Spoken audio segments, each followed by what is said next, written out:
My very first day of seminary, first class, first hour, the very first thing the professor says to us is, if you believe that a grown man was swallowed by a giant fish, survived 3 days inside of it, and then got spit back out and was totally fine, you're going to have a rough time in seminary because that story is an allegory, which I admit was a very unnerving way to begin my seminary career. But some stories in scripture were never meant to be read like journalism or read like a textbook. Let's take the creation story, for example. People argue about whether the world was made in 6 literal 24-hour days.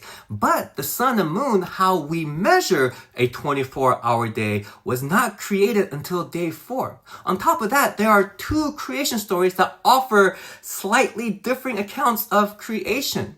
So maybe it's not a science report or a textbook. Maybe it's a poem that tells us who created everything and why. But we get obsessed with the how instead. Or Adam and Eve. Adam and Eve are chosen, created by God. They are given commandments. They break those commandments and then they are exiled. Yet God still chases after them. That's Israel's story. That's Israel's history as well. So maybe Adam and Eve isn't an origin story. Maybe Adam and Eve is a hope story. Or maybe it's both. Jonah also fits the same pattern. If the point of Jonah is surviving inside a fish, then that fish is very, very integral and important to that story. But look at the bigger picture. Jonah represents Israel running from its calling. Jonah is told to bless the nations and refuses. Israel was called to bless the nations and often refused. Jonah wants grace for himself, but not for those people.